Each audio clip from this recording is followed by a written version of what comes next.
Welcome pilots, my name is Hybrid V and CitizenCon has finally concluded, and I wanted to give my thoughts and opinions on it being there and seeing the sights and sounds of what CIG was offering there at the actual convention. But first, before we get to all that and getting my opinion, which are going to be in some subsequent videos, I wanted to showcase some of my gameplay of the Pyro demo they had there on the show floor. And it was a very small demo. It was about 40 minutes of gameplay before they rotated players out because there were pre-built setups there. And it was pretty interesting. It was really cool. You'll see here in the first section here, I got out of the Habs and I was just kind of exploring the station called Checkmate Station. And it's just a rundown station with gangs and whatnot, and it's pretty lawless. You'll of course see on the top right there, it still has a hard armistice zone, so that's not going away anytime soon. But we'll talk about a bit more about the armistice zones in a little bit. First off, I'm here in the refinery because this station does have a refinery deck.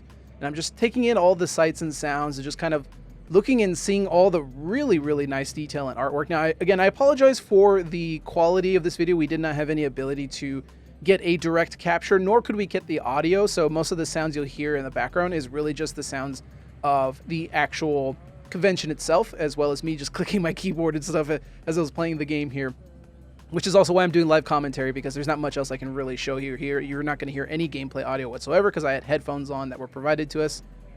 And yeah, so actually what you're seeing here is I'm running through the refinery. I'm just kind of checking out all the art and detail. One of the things I noticed about Checkmate Station is being that it is a rundown station that does not have a lot of infrastructure and design polish that you would expect from a spot like in Stanton, for example. It is incredibly rundown. It does have signage, but it can be still very confusing in its layout. I was trying to see what was the most optimal path to get to the hangars, and it could be a little bit tricky finding it even with the signage, and that is just because it is just run down, rusted. There's just crap piled on top of crap everywhere. It really does feel like just an outlaw outpost. It just feels completely like it was something abandoned and squatters just moved in and made it their home, which is exactly what they're going for here, and it looks really good. It does come off as a little confusing. Again, there is signage, but you can see the door just closes on me immediately, even though it just opened. I think this build is 3.21. It seems like it. It feels like it because it still has some of the same bugs that we're used to currently in the live build right now. So yeah, you can see there is signage that can guide you to where you need to go, but there is tons of alternate routing on this station. You don't have to just follow the signs. There's many different little hidey holes, ventilation shafts. You'll see up here on the right, there's actually stairs going up towards the top there. Like, these are different paths you can take to get to the same destination. Including over here, you'll see on the right as I head towards the terminals, you see how I can take these stairs. But instead, I could just go to this busted up section here and then just hop down to the Haysoft terminals. So you can see how fluid it is in its design in comparison to how it is in Stanton, where it is much more clean and uniform in its design because it's a space that is expected for people to be in, whereas this is an abandoned space. And the kind of squatters living here are just kind of making the best of the space they have here. And as a result, it's not as safe. The routes are not as clean and well kept, and tons of different alternate routes, as well as there's going to be additional spots, which I didn't see in this demo, but CIG have confirmed that there's going to be spots like abandoned spots on these stations that have no armistice zone, maybe limited life support or gravity. There's going to have NPCs there, maybe some really rare unique loot, as well as players are going to be allowed to blast each other there. So that's going to be quite interesting to see. Although, like I said, in this demo, I did not get to see that. I was just eager to get out and actually see Pyro rather than the station itself. So you can see me while I was fighting the queue. There was many other players here who were also trying to jump in and play as well. And the hangars were full as a result. I finally got my hangar assigned to me, and I decided to pull an Inferno because I had no idea what I was going to face out here in Pyro. So I figured, you know, something with a big gun and lots of missiles will probably get me pretty far here. So I'm going to go ahead and call my elevator and make my way to my destination. And then just take off and see what we find out in the black. And look at this design. Look at everything is just completely makeshift and just duct tape and glue. It is just so cool. And it's the traditional design we're used to at rest stops with these hangars, but you know, you can see the rust and just decay of it all. It looks really interesting, really cool. And the lighting itself, I know the lighting is not the greatest here, folks, because again, I'm just recording my screen with my phone here. But the lighting at the time, it looks a little blown out here, but in the actual game itself, it's decently dark. Like, it doesn't have a whole lot of lights. I was opening my inventory here just because I wanted to see if there was anything different. Again, it seems to me like this is 3.21. It really feels like it, at least when I was playing it. Did not feel like any of the cool new stuff they showed off. that was going to be in Squadron 42. It just seems like an existing build already, just happens to be Pyro. And yeah, so I got into my ship, I powered on. Now, I was using mouse and keyboard here because they only had very few computers that had dual sticks, which is my main method of control, and they were VKB Gladiators, which were really nice, but I didn't get a chance to try it, so I had to use mouse and keyboard, which is fine. This is why I picked the Ares Inferno with its new fixed assist improvements and some missiles. It can pretty much handle anything, even NPCs maybe, so we'll see. So I went ahead and request opening and then got my first glimpse of Checkmate Station, and boy, howdy is she a looker. And I mean a looker in a really great way. I mean, she's all beat the crap up, but I mean, it looked awesome just taking off and seeing all this debris and junk just out in here. It just looks so good. And again, like I said, so good from the perspective of this is what I would expect a derelict station to look like. There was just tons of like lightning flashes in there, out in the clouds there. So it was just really, really cool. Very, very cinematic. At this point, I was looking for missions now because I wanted to see what kind of missions. And again, I was so limited on time that I was just kind of speed reading a lot of these contracts. You can see one mission here was to eliminate a Xenothreat Idris. And then you had different bounty hunter missions, which were from various factions, including Xenothreat, who would give you missions to hunt down other gang members. Because remember, a lot of Pyro is going to be gang-on-gang action out here. So you could take on tasks from Rough and Ready, you can take tasks from Xenothreat, and there's lots of different factions out there that are vying for control, and you can gain your reputation with those different factions. So I just decided to take this one from this group called Headhunters. And then I decided to open the star map, and boy, there is a lot of POIs here at Pyro. Now, it's deceptive because it looks similar to the size of Stanton when you're looking at the star map, but you'll notice when I plot a course here, you'll notice the actual distance. It doesn't look like I'm far from my target here. And as I set a route, you can see that it's not quite, it's like a hop skip away. And then and then I get a Pyro welcome here from another player on the show floor. So as soon as I exited my star map, another player decided to just fight me. Also got some weird graphical glitches out here. Another player decided to fight me, and I saw they were in an Inferno as well. So I was like, you know what? I'm feeling squirrely. I don't mind actually dogfighting. I kind of want to see the planets and stuff like that, but I really do want to have a little bit of a Pyro fight here. I don't care if I win or lose or not. There is a medical facility at Checkmate Station. So if I did die, I already have equipment there. CIG gave us whole equipment and stuff like that. So it didn't really matter. Also, you'll notice no armistice zone. So this player just immediately attacked me, and you see there's nothing actually defending me here. There's no armistice zone. I don't think there's any other factions that are potentially trying to protect this station. I can't really tell. I saw additional missiles flying earlier, and I don't know if those were like station missiles or something like that, or if it was somebody else attacking this guy. But either way, I just decided, hey, let's go ahead and just get into an Inferno on Inferno action. So I opted to do some volleys of missiles here just to kind of shake this guy up a little bit, and I did get some lucky hits there. And it looked like this guy probably wasn't using their countermeasures as effectively as they could have. So as soon as he got in close, and then I started to get into combat with him, you could see the actual update light on the Inferno here, and it's actually just this big ball of light just shining directly into my face. So here I was engaging into the 45, and again, this is not my main control scheme here. I'm just using mouse and keyboard. So I get him in kind of a little bit of a 45 offset, trying to close in, and then kind of using my boost to kind of get some range, and then line him up again. And then I was kind of doing these oscillations, coming in close to kind of cut him in, and then bring him back out again. And this was a lot of fun. This was a really good, fun fight. And it's really fun just fighting out here in this space station. Like I said, there's no consequence to it. There is a medical facility at Checkmate. So if you die, you just go back there. And like, nobody's really going to defend you, so I might as well just defend myself just for fun and see how it played out. So I was kind of lining up here. It is so nice fighting with the Inferno with fixed assist, even with keyboard. This guy lost. GG's to him. I decided, hey, I'll just send you back to the respawn anyway, because it would be kind of lame for me to just leave you out here.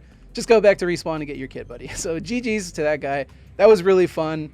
Just getting that kind of Pyro welcome here. So yeah, you can see here the spot I'm going to called Monox here, right?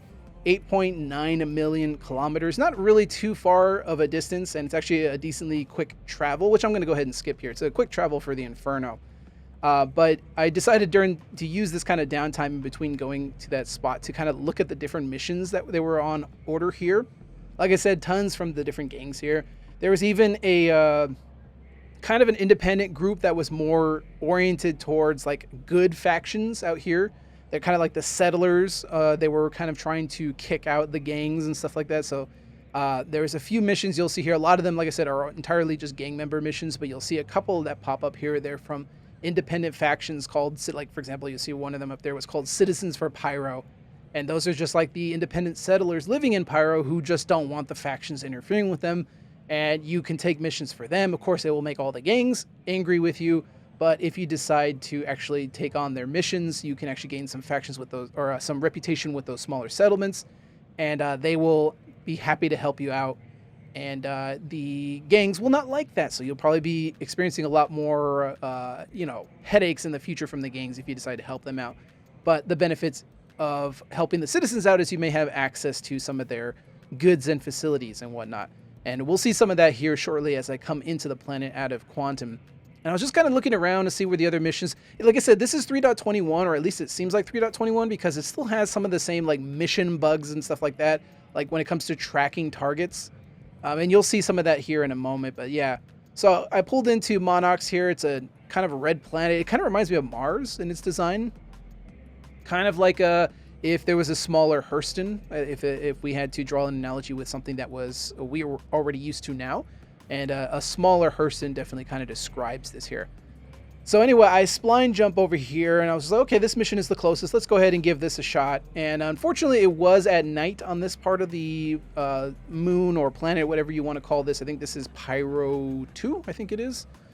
And yeah, so I decided to go ahead and pop on in. So Sunset Mesa was the location I wanted to go to spline jump, but you'll see that the actual marker is to the left, and that's because there's tons of these little settlements out here that you can go to. There's many settlements that are marked with QT markers, and then there's a lot of settlements that are also not marked on your map. And this is one of the few that was actually marked on the map. And I just went in. I didn't know what to expect. I had no idea. I thought maybe what I'm doing here is a bunker mission, so I immediately saw some turrets, and immediately I got a little bit spooked. So I was like, okay, what am I looking at here? Okay, I see turrets. So my initial instinct is to then go in and hide behind some of these rocks you see to the right over here, in case these turrets start shooting at me. And I was pulling out my missiles just in case to see if I can get any locks on any of the enemies down there. I didn't see any ships. I didn't see anything. I just saw the turrets, and I was like, okay, so this is probably your typical bunker mission. So I start coming in nice and easy, and I see that it is a little settlement here. And I was like, oh, okay, cool, interesting. So I brought it outside.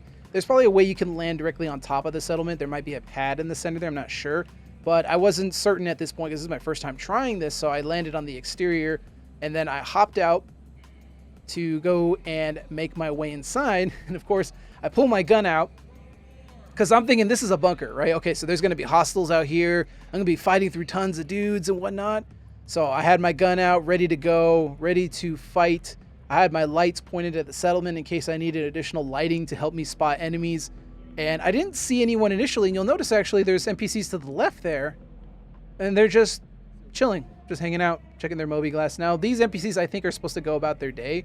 And they were just kind of just standing there. You can see there's just a mule just sitting here, which I thought was kind of cool. It was a little bit quaint. There was just a random mule just sitting there, and you can get inside it. So I decided to continue exploring this settlement, trying to figure out what was going on here. And if you're wondering what the FPS was at, I think the FPS on average was hitting kind of close to about 30 or sub 30 in some areas. These PCs they gave us, I'm not entirely certain what they were. I didn't get a good look at them. But they definitely don't run Pyro as well as I would expect. So maybe these are maybe mid or high mid rigs. But again, I didn't get a chance to look at it. They didn't allow us to alt-tab to see the specs of these machines. They didn't allow us to really do anything. We could only just sit here and just play. I couldn't even access the console because the keyboard that we had was a very small, compact keyboard. It didn't even have a numpad. I couldn't hit the tilde key. I tried to enter a code there to see if that worked, and no dice there. And so the performance felt like a 30 FPS performance there. I'd imagine if I tried this on my rig, it'd probably be a little bit better. I do have a 4090 with a pretty beefy CPU as well. So, and playing 3.21, I know how my game plays currently with Star Citizen. So I know that if you have a high-end rig, I think this will probably play out pretty well. But on the show floor, I don't think those were the most highest end machines that we were playing on. But regardless, it played. It felt fine as it is. So I was looking through my Moby Glass here because my target marker had disappeared for my current target. I had no idea what I was looking for, so I was just reading the text here. I had to eliminate this guy, and I was kind of confused now because my marker had disappeared. So I was like, okay, if my marker disappeared, maybe the game is asking me to, just go and get good, go do it myself, figure it out. So I was like, okay, maybe there's no hand holding here, which is fine. I'm happy to do it. So I just went ahead and untracked it just to see if the marker would reappear. It didn't seem like it did. I just wanted to be sure that the mission was actually functioning the way it was. I was not certain. There's no way to know if it was. So you can see I zoom in on the planet that I'm at now, and I don't see the marker anymore. The marker is just gone. So I'm looking for this guy named Fortune Innkeep. And I couldn't find where they were. So at some point you'll see I just kind of give up on trying to track the mission, and I just went exploring the settlement because, again, we were here for a limited amount of time. So I just decided to pop on in, and there was actually a shopkeep here who was missing her clothes for some reason. I mean, that's, I guess, one way of drawing in clientele. You can see she kind of greets me with little voice lines. Nothing really unique there. I mean, her voice lines are the same as any other shopkeep we're used to. She's just, hey, thanks for coming in. And she's like, there's a terminal behind you. I was like, oh, okay, cool. So I went to check the terminal. You can see it's everything we're used to here. It's a brand new interface for our terminal here that's specific for Pyro. But you can see there's also new types of undersuits here, which was kind of interesting. There's these refurbished undersuits you can purchase. And I was looking at different stuff. I looked at the different components. The first thing I wanted to see is there any new type of components. And I didn't really see anything that stuck out to me. They didn't even have any of the top of the line components. So I was just kind of like, oh, okay. So I looked at any new guns maybe or anything like that. It was kind of pretty standard fare stuff that you get in Stanton already. So I didn't see anything very interesting there. I was kind of seeing that you have any other interesting types of pens. There is the pen there that I just barely glanced over. I didn't even notice it until I actually went back into editing here. There's like a yellow pen there called conoidide, I think is how it's pronounced. And I think it is, I learned later that it's actually for radiation. So you're getting a new pen that is meant to reduce radiation or maybe potentially protect against radiation. And then there was also new armors there briefly. If you want to go back and pause it there are some new armors that were also there. I was not too interested in that. Again, I was kind of rushing here because we only had such limited time with this demo. You were welcome to come back and try it again as well, but there were quite big lines to try it out. So I just wanted to kind of get through it and try to just capture this kind of settlement here, maybe a little bit of the actual planets and whatnot, and kind of take in the sights and sounds of Pyro. And you can see here, I ended up getting kind of lost looking for this guy here. So I decided to start taking these alternate paths that I saw. And this was what intrigued me the most. I love these settlements because of just the sheer amount of paths you have available to you. So I started running through all these facilities. You can see there's ladders everywhere. There's little cubby holes. There's tons of little knickknacks here and there that you can actually hide behind and whatnot. So even in terms of like whether you're fighting NPCs or other players, there's so much variety in the detail and amount of environmental changing here. Like there's so much you can look at. And this is apparently a settlement. There's also abandoned versions of these types of settlements. There's destroyed versions of these settlements, which we've kind of seen here or there already in Stanton with some of the ruined outposts. And this one is just a kind of a full-on like miniature, or I guess mid-size. I don't know what size this was. This is kind of like a smaller settlement. It seemed like a little bit. And you can see the amount of detail. And again, I apologize, folks. This is washed out because it's recording on a screen here. It's not an actual direct recording. But the actual color differentiation was so beautiful for it being just kind of like this off-the-grid style settlement. It was really cool. And it also felt funny because I was walking through the settlement. And these are just like living spaces belonging to other people here. Now, the NPCs weren't working correctly, so I don't know if they would actually comment on you moving around like this. But it felt like I was really intruding on someone else's space here because this place looked completely lived in. It had all these little knickknacks, like all these little, personal effects lying around here dotted through. And it just felt like I had just walked into someone's home uninvited, to the point where I kind of felt uncomfortable walking around. I was just like, I don't belong here. This is someone else's space. Now, nobody was going to be there to yell at me because the NPCs were just all stuck, clustered. Despite the fact that this was a closed-off environment, apparently we were not connected to the internet. We were actually connected to a network at the convention that allowed us to connect to this build, as well as all the other PCs that were there, hook into this build, despite the fact that this was a server, I guess, ostensibly running at perfect frame rate, according to CIG, the NPCs were still busted. And which was a little bit disappointing to see, because I really wanted to see some AI combat here, and you can see the mission also is having some kind of issues there. So despite the fact that this was an ideal environment for the game, my experience here was not ideal, at least for this. I mean, I still enjoyed what I saw here. I still loved walking through this environment, getting lost in it. It was really, really a breath of fresh air seeing all this stuff. But I did want to see the actual gameplay actually be fleshed out here and actually see what was going on. What caught my attention was this elevator. So I thought, okay, maybe I have to really find this guy. Maybe I have to scan him or something. I don't know. So I went into this basement, maybe thinking I was going to run into some baddies in here. And the basement was just another alternate path that you can kind of run around in. It was just kind of offset from the rest of the set piece that was here. And you can see it looks really cool. Like, it just looks like someone hollowed this out. Maybe it's part of a cave structure underneath the settlement. And then you can see people just kind of just threw junk down here and just left it. And it's just an extra storage space, which again is going to leave a lot of room for stuff for like doing missions. Maybe there'll be missions you have to do in here, collect items. Maybe there'll be NPCs down here and whatnot. So they have a lot of open ideas here for these settlements. Here's just, unfortunately, in my playthrough, there just wasn't anything to do with any of it. I was a little disappointed I did not find the guy I was looking for. So I eventually just cut my losses there and just went back up and went to going back to exploring the settlement and seeing if the guy would show up on my HUD anywhere at some point if I got close to him. And you can see on the right here, there's a garage here, and it has another keypad. I couldn't get into that, but I was very curious as to what was in there. So I decided to try to make it my mission now to try to find a way into this garage. And I believe I found a door right here. And then I started exploring and I saw a mule just sitting here. And I didn't see any terminals for spawning ships. I assumed this may be like a ground spawner, but you can see there's a keypad on both ends of the door there. So there was no way for me to actually open this door without knowing what the code was. I then decided to get lost looking up here in the rafters, which is really cool. You can see the bug getting off the ladder there. I was a little bit offset with my character animation there. And yeah, so you have these like kind of upper maintenance ways up here. And we've seen this a little bit in previous CitizenCons where they talked about having different passageways for various missions or anything like that. So for example, maybe this settlement is hostile to me. You could use this pathway to avoid the NPCs, right? So they've already kind of laid this stuff out with all this extra alternate pathing. And I wanted to test to see how effective it was, so I just tried to jump back up, and yep, I ledge grabbed it, and I was like, oh, that's cool. And then I saw like a cool workbench here, although no real interactivity with it, so I just decided to move on from this point.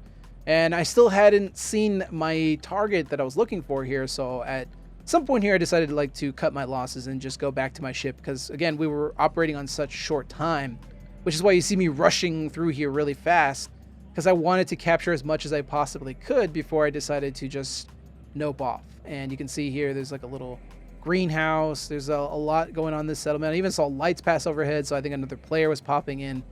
And I didn't want somebody to just end up taking out my ship in case somebody had ill intentions, so I decided, okay, I'm just going to go ahead and just get on my ship and go about my business. And then I saw this little hovel over here and decided to pop it open. You can see more NPCs in here, but none of them were reacting. I even pulled out my gun in front of them earlier, and they didn't even react at all whatsoever. You can see there's little crates here. There's even one with some med supplies.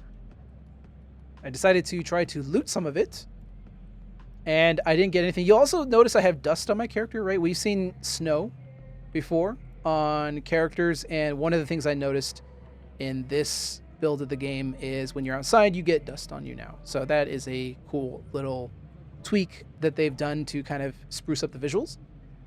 So yeah, I stole from the settlement here and nobody cared. So I think the NPCs were borked. So I decided, okay, I'm just going to go ahead and get out of here. So I popped back into my Inferno, and then I just kind of looked for a new destination because we were running out of time. I went to go look for another destination, and something actually very interesting actually happened as soon as I started to go up into atmosphere, and you'll see here shortly. As I get back in, I turn my engines on, and then I take off. You can barely hear it there, but you can hear the actual coordinator was calling out that we had about 7 minutes before we could clear out and let the next group of people come in and try out this build. So I decided to make like a tree and leaf and head out into the atmosphere and try to see if I can find a new destination to really quickly just peek my eyes onto. And you can see the beautiful vista here as I'm taking off from Pyro 2. You can see the settlement behind me. And the clouds looked amazing. The clouds, I think, were on medium details when I looked at the settings earlier. So this is not like the highest level of detail of clouds you can get. Regardless, it looks really, really good. And then as I was climbing up here and I decided to set my destination, I was getting warnings of a potential solar flare was incoming. I was getting warnings of a solar flare was now coming into the area and to take cover. And you'll see that pop up right there. Mass coronal ejection imminent. Take cover now. So you're getting warnings on your HUD that the sun is having a mass coronal ejection. If you're not already aware, Pyro system, the sun is incredibly unstable as it's going through death throes. So there's lots of coronal ejections. There's tons of solar anomalies, radiation, all kinds of hazards in this system because of the dying star itself. And I decided, okay, I'm just going to pop out here and let's see if that coronal ejection affects me. And it does. And you can see my MFDs are starting to bug out here. Now the ejection has not taken place yet. And I decided to just kind of hold in space because I wanted to see what this happens. And then you can see now it is warning me, hey, the ejection detected, here it comes. And then boom, you can see everything starts to light up. Very light shaking and vibration. I could not hear any type of sound change whatsoever. I didn't hear anything interesting. I just saw the lighting changed. So I guess they just kind of dialed up the global illumination lighting there. The MFD started freaking out. I didn't really notice anything else beyond that. I didn't even notice my shields change or anything interesting. I didn't notice any exterior effects. So at this point I was like, okay, I think I'm just going to go about my business because I think this is just kind of like a very interesting meta event that's kind of happening. So I'll just go ahead and go about my business because I don't have much time to begin with. So I flew on my way to Pyro 1. And Pyro 1 apparently was supposed to have some interesting radiation effects. And I really wanted to see that, but I wasn't sure if I was going to be able to get there in time.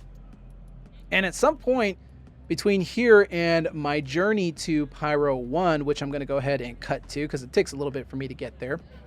But I actually get blasted out of quantum. I get a huge flash of light. It shuts down my ship completely, or at least my MFDs. My shields went offline. You can see my MFDs were offline. I was pulled out of quantum. My HUD started freaking out. I was completely dead in the water for a second there while I was waiting for my quantum interface to kind of recalibrate and the cooldown to end. But you can see my shields there are completely offline. And yeah, so I guess during this coronal ejection, I was just blasted out of quantum. So I got thrown out and I had to wait and kind of wait for my shields to come back up as well as get my realignment and my spooling back online. Now again, I didn't seem to take any damage to my ship or anything like that. This was entirely, also I was having trouble re-engaging the quantum again. I don't know if this was because of the coronal ejection, but you can see here now it says flares are at acceptable level. So it seems like it kind of, and then the lighting dials back. You can see that it comes in with this big light, and then at some point maybe you'll get hit with a flash. Maybe it's random, I'm not certain. This is the only one I experienced the entire time I was there. And it just blasted me out of quantum. I'm assuming if you're on foot, probably not a very good place to be in. But yeah, that was a really cool meta event that happens in Pyro. You can get blasted by radiation or coronal ejections and stuff like that. And yeah, so this was really, really intriguing. I really want to see more of this. But of course, like I said, I only had, at the time, 40 minutes to play with it. Most of that time, of course, many of you are aware, playing Star Citizen, a lot of that is just the preparation to go do anything before you can actually get in and hop and do stuff. So, of course, here it was me trying to figure out, is there any other place I can go to real quick while we have, like, literally minutes to go? So I tried cutting my drive to see if I can set other locations as my current route. And I tried setting a jump point. It just was not, it was not cooperating. I don't know what was going on. It's just typical, Star Citizen BS with the existing star map. It just was not wanting to work. So at some point, I just made the executive decision, okay, I'm just going to go back to my original destination, which is sad because I had only minutes to spare and I really wanted to see more of what was being offered here because it is so incredibly intriguing. It was so much fun checking out this new environment. It just sucks that we had only so little time to actually deal with it. But yeah, so eventually I arrived at Pyro 1, also known as Bloom. And this area was the one that we seen previously in other like ISCs and whatnot. It has that kind of yellow lichen on the ground there. And I really wanted to see this. So I went to Bueno Ravine here, but they had immediately at this point, as soon as my cooldown ended, they were like, all right, time, everybody, you got to get out. And I was like, no. As I finished my spline, I noticed that the composition of the cloud layer there looked, yeah, you can hear a little bit, you can hear the guy yelling, but he said time right there. You can see that as I come into spline, I was like, no, I really wanted to see this. And you can see the composition of the cloud layer. It looks like the one we saw from ISC some time ago. I think it was either 2020 or 2021, where you can see it has that very interesting cloud shape and structure. And at this point I said, oh, well, Sag, time to go. But overall, I had a blast playing that demo, and of course, throughout the entirety of CitizenCon, I had an absolute blast. And of course, I'm going to give my thoughts and experiences, my commentary, and what my expectations are for the game going forward in a separate video, so keep an eye out for that. But in terms of that Pyro demo, I really liked what I see. Like I said, I'm pretty sure that was like a 3.21 build. Maybe it's a 3.22, I don't know.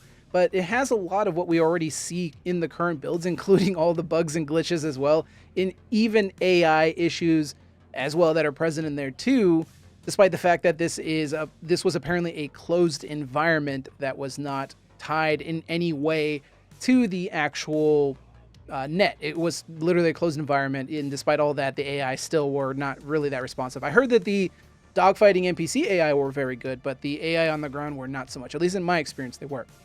Alright folks, I hope you did enjoy my video of me doing a playthrough of the Pyro demo at CitizenCon. If you did indeed enjoy this video, please leave a like, as it really does help out the channel. And of course, if you want to see more videos like this and much more down the line, subscribe. Until next time, fly safe, and I'll see you all in the black.